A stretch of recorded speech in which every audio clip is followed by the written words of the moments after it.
So, everyone is talking about Jio's strengths right now, right? The massive subscriber base, the huge 5G rollout, the whole digital ecosystem. But here's the thing.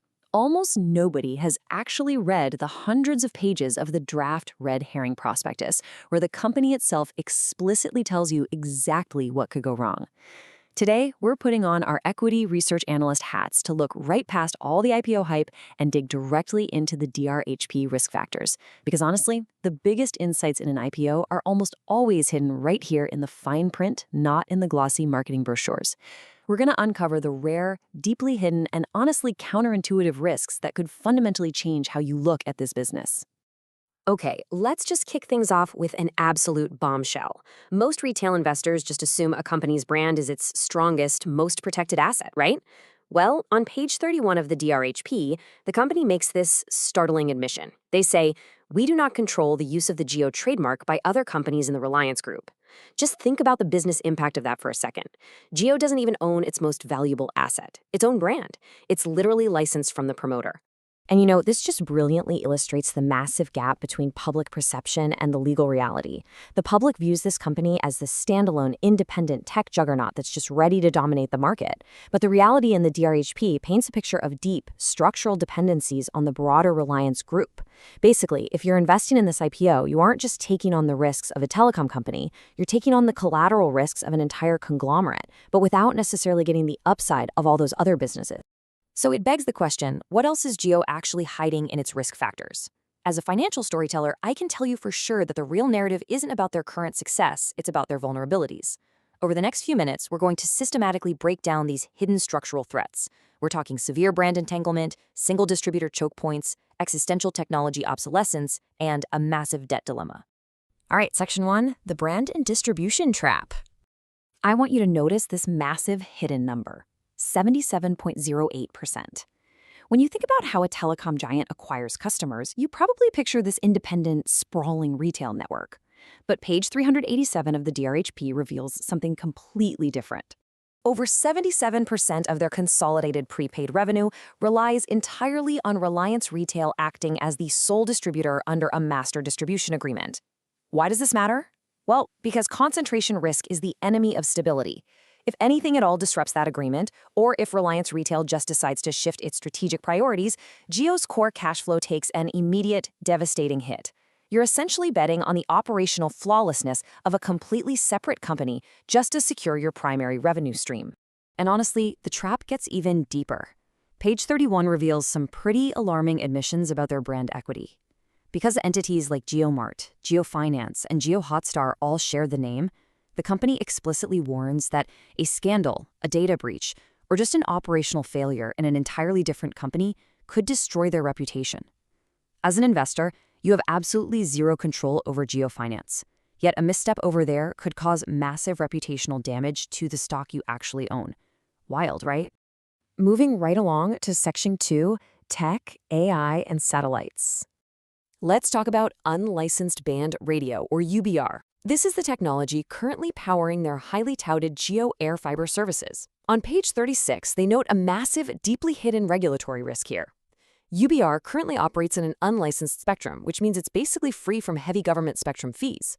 But the company openly admits that the government of India could just change its policy at any moment and start imposing spectrum charges on UBR. So what happens if that risk becomes reality? The cost structure of Jio Air Fiber just blows up overnight, obliterating its margins and completely derailing one of their key growth narratives. The really crucial point here is how quickly their current advantages can just evaporate. I mean, the company has spent billions building this massive 5G infrastructure moat. But page 31 explicitly lists satellite-based connectivity as a potential disruptor. If satellite internet scales up faster and becomes more cost-effective than anticipated, it could render their current capital-heavy, multi-billion-dollar 5G offerings totally uncompetitive. This isn't just some science fiction threat either. It's a documented risk that could literally force them to start an entirely new, incredibly expensive investment cycle just to survive. Then, of course, there's the AI narrative. Everyone loves to hype AI right now, and GeoBrain is a major buzzword for them. But on page 31, they admit to some severe hidden risks. They rely heavily on AI for network automation and customer engagement. The DRHP actually states that algorithmic bias, flawed training data, and model errors could produce unintended operational outcomes. In a highly regulated telecom environment, a runaway AI making incorrect network or billing decisions doesn't just cause bad customer service, it triggers severe regulatory penalties, massive litigation, and profound reputational harm. Okay, Section 3. The Debt and ARPU Dilemma. Looking at CapEx versus revenue, it paints a highly capital-intensive reality. Just to survive, keep upgrading networks, and fend off technological obsolescence, the company had to burn through over 535 billion rupees in cash CapEx in fiscal 2024 alone. If you notice the trend, yes. As a percentage of revenue, the CapEx is dropping from around 48% down to 23%. But let me tell you, as an equity analyst, telecommunications is a brutal financial treadmill. You can never truly stop spending. If you pause your capital expenditure, you face immediate technological obsolescence.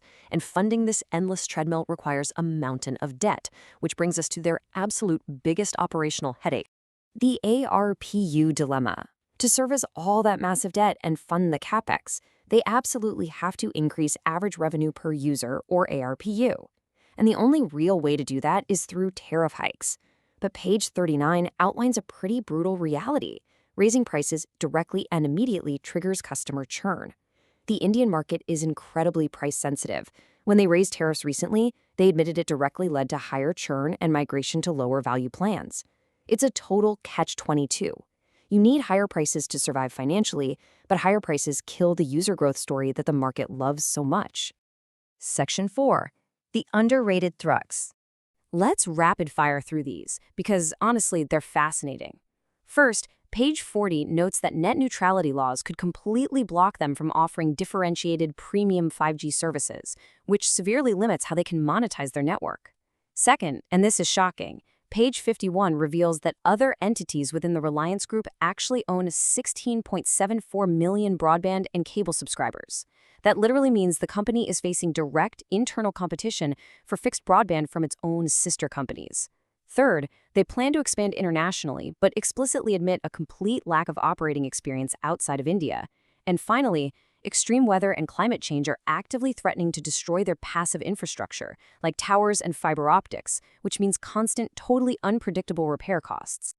Now, the DHRP also outlines what I'd call a cascading cyber catastrophe. It's not just an IT problem. Imagine this. In hour 1, a ransomware breach occurs. By hour 24, because everything is so heavily automated, uninterrupted service delivery completely fails. Within a week, because telecom is so highly regulated, the government of India steps in with severe regulatory penalties and potential suspension of their licenses. By month 1, you're looking at massive customer churn and permanent reputational damage. Basically, a single point of failure in cybersecurity could trigger a chain reaction that permanently damages the core business model far beyond simple repair costs. And finally, Section 5, the final verdict. So, let's synthesize all of this into our 3 biggest takeaways. Number 1, the business is just not truly independent. Its brand equity and over 77% of its prepaid revenue distribution are dangerously tethered to the Reliance parent company and its affiliates. Number 2, they face massive existential technology risks. Satellite connectivity could entirely bypass their 5G network, and unproven AI could trigger severe regulatory blowback. Number 3, this is a brutally capital-hungry business. The heavy debt and required CapEx force them into a dilemma where they have to hike tariffs, which actively kills the user growth they rely on for their whole valuation story. Look, we've moved past the hype today and looked at the cold, hard, legal realities buried deep in the risk factors.